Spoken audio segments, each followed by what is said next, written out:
선지자 생도들이 국을 끓여 먹다가 독초를 만나는 사건을 우리에게 보여주고 있습니다. 오랜 흉년 속에 아주 허기져 있던 선지자의 제자들이 들에 나가서 채소를 캐어 국을 끓여 먹으려고 했는데 그만 모르고 독초를 넣었습니다. 막 먹으려고 하는데 너무 쓰고 독이 있어서 그들은 소리를 쳤습니다. 아, 하나님의 사람이여, 솥에 죽음의 독이 있나이다. 그들은 외쳤습니다. 이때 엘리사 선지자가 가루를 뿌려서 그 독을 제거하였다는 것이 오늘 본문의 내용입니다. 우리는 오늘 말씀 속에서 제자들이 죽음의 독을 만나게 된 상황을 우리가 한번 생각해 보기를 바랍니다. 선지자의 제자들, 그들은 하나님을 따르기로 결심한 사람들이었습니다. 한마디로 제일 잘 믿어보려고 했던 사람들입니다. 그런데 그런 그들이 경험한 것은 도저히 먹을 수가 없는 죽음의 독이 들어있는 국을 끓이는 일이었습니다. 어떻게 이런 일이 일어날 수 있을까요? 우리는 오늘 말씀을 통해서 하나님을 잘 섬기려 드는 사람들이 만나게 되는 이 죽음의 독을 생각해 보기를 바랍니다. 그래서 말씀의 제목을 죽음의 독이라고 잡았습니다. 무엇이 우리를 그런 것을 만나게 했는지, 그리고 그것을 어떻게 극복해야 하는지를 우리가 살피심으로 함께 은혜를 나누시는 저와 여러분 되시기를 주님의 이름으로 축원합니다. 첫 번째, 우리의 영적 무지 때문에 죽음의 독을 만나게 됩니다. 영적 무지 때문에. 지금 오늘 본문 보면 어떤 선지생도가 들에 가서 먹을 것을 찾아보았습니다. 그때 그 땅에는 흉년이 들었기 때문에 먹을 만한 것을 얻을 수가 없었습니다. 그러다가 가까스로 발견한 것이 들포도 덩쿨에 있는 들호박이었습니다. 개역개정에는 들호박이라고 우리 성경에는 번역을 하였지만 원문을 보면 파쿠아, 즉 야생 오이를 지칭합니다. 그래서 전에는 들외라고 번역을 했었는데 이번 성경에는 이렇게 들호박이라고 번역이 되었습니다. 이것은 야등덩굴의 열매인데 가물때에도 잘 자라는 유독식물로 알려져 있습니다. 유독식물이라는 것입니다. 이 식물은 클로신드 오이로 여겨지며 열매는 아름다운데 맛은 쓰다고 합니다. 오이인 줄 잘못 알고 이렇게 그 따기가 쉬운 그런 식물이라는 것입니다. 근데 아무튼 그것을 가져다가 썰어서 국 끓이는 솥에 넣었습니다. 모두가 입을 다시면서 야, 이제 맛있는 국을 먹게 되었구나 하면서 이제 숟가락을 들었을 것입니다. 아무도 거기에 대하여 독이 있는 식물이니 먹을 수 없다 이런 말을 하지 않았습니다. 선지자 생도들이 제대로 그런 것들을 알았겠습니까? 그들 모두는 그 식물에 대하여 무지하였기 때문에 지금 독이 있는지도 모르고 그 국을 끓여 먹으려 했던 것입니다. 사랑하는 성도님들, 우리 역시도 때로는 영적으로 먹어야 하는 것과 버려야 하는 것을 알지 못해서 어려움을 겪을 때가 있습니다.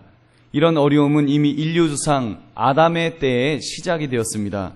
아담과 하와, 여러분 잘 아시죠? 하나님께서 먹으면 정령 죽으리라고 말씀하셨던 그 선악을 알게 하는 나무의 실과를 먹었습니다. 먹으면 죽는다고 분명히 하나님께서 말씀하셨음에도 불구하고 그들은 보기에 보암직하고 먹음직할 때 그 유혹에 넘어갔던 것입니다. 여러분, 그렇게 볼 때 오늘날 나에게도 이런 유혹이 있지 않는지요?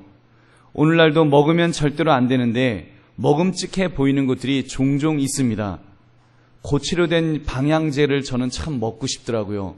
방향제가 아주 그 말랑말랑한 젤리 같아요. 냄새도 그 스트로베리, 그 딸기 향이 나는 게 그거 한번 이렇게 딱 퍼다 먹으면 참 맛있겠다 싶은데 먹지 않습니다. 저는 그거를 퍼먹을 정도로 그렇게 무지하지 않기 때문에 저는 절대로 그것을 먹지 않습니다. 그냥 이렇게 냄새만 맡을 뿐입니다. 그러나 여러분, 영적인 유혹거리들은 어떠한지요? 뻔히 독이인 줄 알면서도 그 유혹하는 힘이 너무 강렬해서 나도 모르게 끌려갈 때가 있지 않았습니까? 육체의 소욕을 추구하다 보면 결국 우리에게 주어지는 것은 멸망뿐인데도 우리는 그것을 곧잘 잊어버리곤 합니다. 과거에 우리 믿음의 선배 목사님들 무지하여서 이런 유혹에 빠진 적이 있었습니다. 어려운 시절에 정체불명의 단체에서 해외여행 보내준다 그래서 이렇게 줄줄이 가셨던 적이 있었습니다. 그러고 나서 사진 찍고 하는데 뒷병에 알고 보니까 뒷배경이 이렇게 나오는 거예요. 이렇게 통일교 무슨 단체 갖고 그래서 그것 때문에 아주 교단적으로도 아주 혼이 난 적이 있었습니다. 왜요? 무지하였기 때문에, 잘 몰랐기 때문에 그런 끔찍한 일을 이렇게 당한 적이 있었습니다. 여러분, 오늘날 우리 성도님들에게도 이러한 영적 독을 품고 있는 먹을거리들이 종종 있습니다. 여러분, 우리에게 흔히 있는 먹을거리 중에 여러분 독이 담겨 있는, 영적인 독이 담겨 있는 것이 있습니다. 좀 들으시면 별로 기분 안 좋으실 텐데, 사단은 미디어를 점령하였다는 말을 합니다. 사단이 우리에게 보여주는 드라마들, 드라마 얘기하니까 가슴이 철렁 내려앉으실 거예요. 드라마를 이야기하다니. 특히 막장 드라마라고 하는 것들, 너무 예쁘고 너무 매력적인 배우들이 나와서 참 보기에 아름다운 드라마들입니다. 그러나 자칫 우리의 영혼을 얼룩지게 만들고 우리의 심령을 타락시키는 내용들이 얼마나 많이 있는지 모릅니다. 우리는 그런 면에서 우리의 볼거리들에 대해서도 경계해야 합니다. 물론 주부들 보고 전혀 드라마를 보지 마십시오라고 하는 것은 어려울지 모르겠습니다. 산에 들어가서 돛 닦으세요라는 말하고 아마 같이 들리실 겁니다.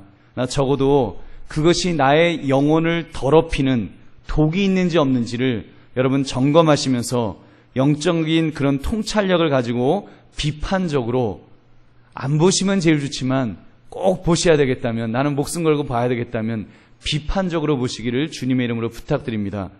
여러분, 심지어 영적인 부분도 마찬가지입니다. 요즘은 많이 없어졌습니다만 여러분, 영험하다는 이유로 우리 이곳저곳 부흥회 찾아다니고 성경 공부 찾아다니고 기도원 찾아다니는 것도 굉장히 조심해야 합니다. 충분히 검증된 곳이 아니면 물어서 가시든지 아니면 아예 가지를 마십시오. 그런데 갈 여력이 있으시면 여러분 부탁드립니다. 차라리 우리 한강교회 새벽기도에 나오시기를 바랍니다. 여러분, 우리 새벽기도에도 우리 한강교회 재단에도 얼마나 좋은 말씀들이 많이 선포되는지 모릅니다. 어떤 면에서는 여러분의 영적 상태에 가장 필요한 말씀이 선포되는 것은 우리 한강교회 재단인 줄 여러분 믿으시기 바랍니다. 그러므로 여러분, 제가 설교자가 누구라고는 말하지 않겠지만 영적으로 이렇게 우리가 정말 한강교회 이 재단에서 내려오는 이 말씀을 우리가 함께 받으면서 은혜 받으시는 저와 여러분 되시기를 주님의 이름으로 축원합니다.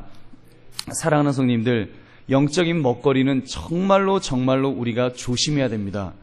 이 영적인 먹거리가 아무것도 아닌 것 같지만 아무것도 아닌 것이 아닙니다. 저는 목사인데도 가끔 제가 이단적인 서적을 제가 가끔 읽을 때가 있습니다.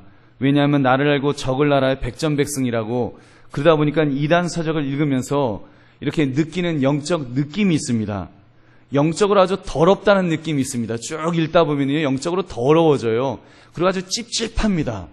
아주 읽으면서도 내가 이거 뭔 짓 하고 있나, 내가 이걸 왜 읽나 그러면서 그래도 또 궁금하니까 이렇게 한번 읽어봅니다. 그러다가 이제 밤에 자려고 하면서 제가 쪽보공으로 된 성경책을 이렇게 누워서 제가 읽고 잡니다. 근데 성경책을 이렇게 누워서 읽으면서 제가 느껴지는 것이 있어요. 성경을 읽으면 저의 영이 맑아지는 것을 느낍니다. 마치 생수로 나의 더러운 부분을 씻어주는 것 같은 그런 영적인 그 느낌을 가집니다. 신학적으로도 건강한 그런 신앙서적이나 그런 책을 읽을 때는 성경을 읽는 것과 같이 그런 영적으로 맑아지는 것을 느낍니다. 영적으로 깨끗해지는 겁니다. 저자의 깊은 영성이 나에게 그대로 전달됨을 느낄 수 있다는 것입니다. 그러나 이단적인 서적의 경우는 영이 혼탁해짐을 우리가 느끼게 됩니다. 사랑하는 성도님들, 그러므로 우리는 영적으로 무지하지 않도록 우리가 늘 깨어있기를 바랍니다. 적어도 영적 무지로 인하여서 독을 삼키는 일이 없으시기를 주님의 이름으로 축원합니다. 두 번째는 우리가 영육간에 너무 나약해졌기 때문에 우리가 독을 모르고 이렇게 먹을 때가 있습니다. 오랜 가뭄으로 흉년 때문에 선지학교에 있던 모든 사람이 육체적으로 매우 허기져 있었습니다. 육체적으로 허기져 있으면, 그것도 체력적으로 이미 허약해져 있으면 정신적으로도 힘을 잃는 것이 어쩌면 당연할지 모르겠습니다. 지금 그들의 눈에는 모든 것이 먹을 것으로 보였을 것입니다. 그래서 그 열매를 따면서도 또 썰어서 국에 넣으면서도 먹을 수 있는 것인지 없는지를 지금 생각할 겨를이 없었습니다. 그냥 이거 먹으면 행복하겠다, 이 마음밖에 없었다는 것입니다. 이런 경험을 이 선지 생도들뿐만 아니라 그들의 대스승인 엘리야가 경험한 적이 있었습니다.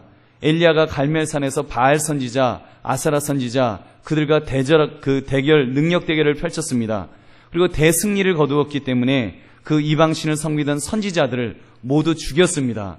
그리고도 또 막 힘이 남아갖고 성령 충만해서 빗속에서 아방이 이끄는 마차를 앞서 달리는 그런 능력을 행하기도 하였습니다. 그런데 어떤 일이 벌어졌습니까?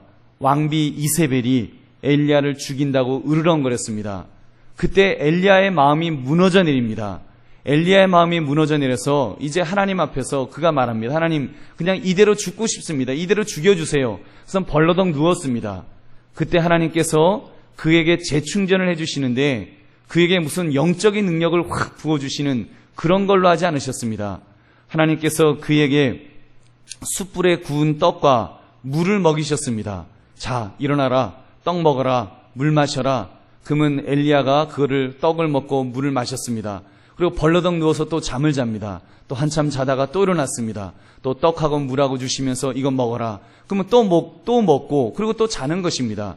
이렇게 몇 번 하고서 이제 육체적으로나 이런 여러 가지 면에서 완전히 회복이 되었습니다. 회복이 된 다음에 호렙산까지 달려가는데 전혀 어려움이 없도록 회복되는 모습을 우리가 보게 됩니다. 사랑하는 성님들, 그렇습니다. 우리 영적인 사람들에게도 사실은 육체적인 힘이 필요합니다. 여러분, 육체적인 힘이 있어야지, 여러분 쉼이 있어야지 이렇게 또 영적으로 분별하고 힘을 얻는 데도 도움을 받을 수 있습니다. 그래서 우리가 신학생들 사이에서 우스갯소리로 이런 말을 합니다. 체력이 곧 영력이다. 우리 좀 나이 든 목사님들은 다 그 말씀하세요. 체력이 곧 영력이다. 체력이 영력이라는 말이 젊었을 때는 무슨 말이냐, 기도가 영력이지 무슨 체력의 영력이냐 그랬는데, 용서하시게 들으십시오.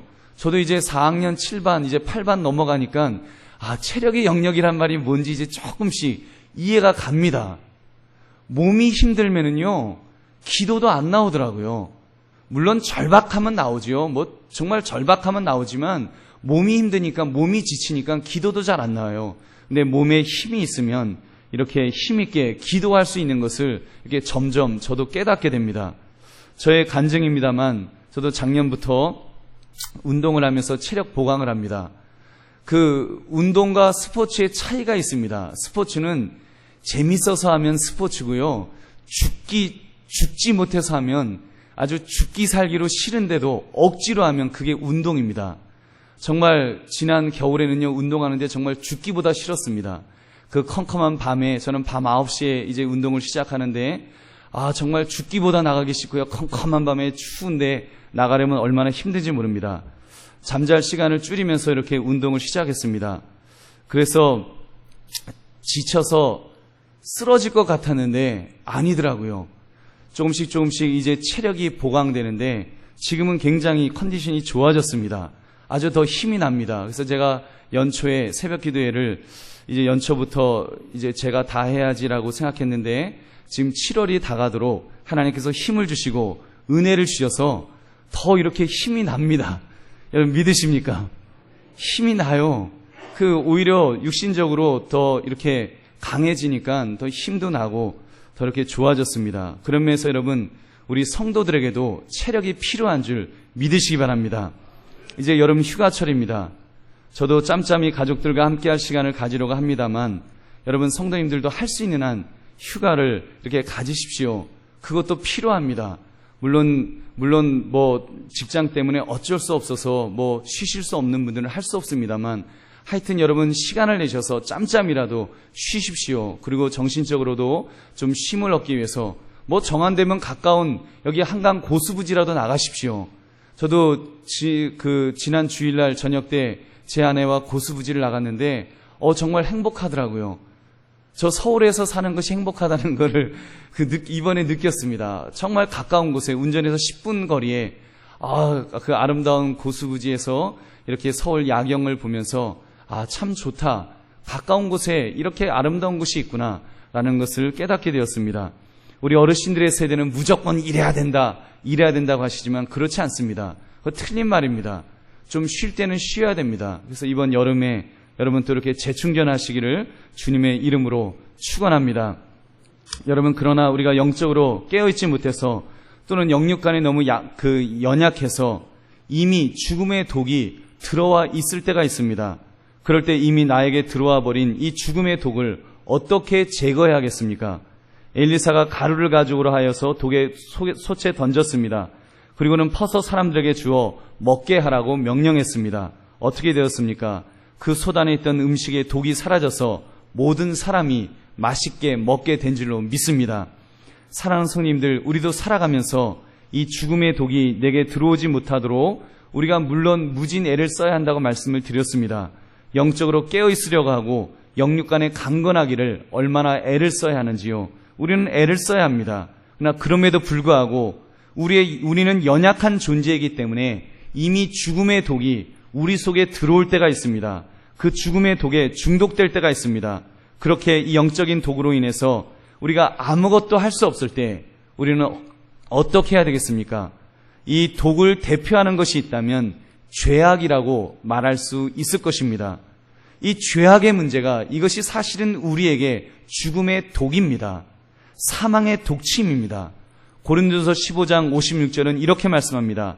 사망이 쏘는 것은 죄요 죄의 권능은 율법이라. 한마디로 이 사망의 독침, 이것이 바로 죄라는 것입니다. 우리에게 사망을 주는 그 독침이 바로 죄입니다. 로마서 5장 12절은 그러므로 한 사람으로 말미암아 죄가 세상에 들어오고 죄로 말미암아 사망이 들어왔나니 이와 같이 모든 사람이 죄를 지었으므로 사망이 모든 사람에게 이르렀느니라. 여러분, 우리는 이 죄 때문에 이 죄악의 이 독에 중독되어서 우리는 살아갈 길이 없습니다. 죄악의 독침에 이미 중독이 되면 내 힘으로는 어떻게 할 수 없습니다. 다른 것으로는 해결할 길이 없습니다. 예수 그리스도, 예수의 보혈만이 이 죄악의 문제를 해결해 주시는 줄로 믿습니다. 로마서 3장 23절 24절 말씀, 모든 사람이 죄를 범하였음에 하나님의 영광에 이르지 못하더니 그리스도 예수 안에 있는 속량으로 말미암아 하나님의 은혜로 값없이 의롭다 하심을 얻은 자 되었느니라. 의롭다 하심을 얻은 자 되었느니라. 해독이 되는 줄로 믿습니다. 해독을 시켜주실 줄로 믿습니다. 그렇습니다. 이 죄악의 저주를 해결하실 분은 예수 그리스도밖에 없으십니다.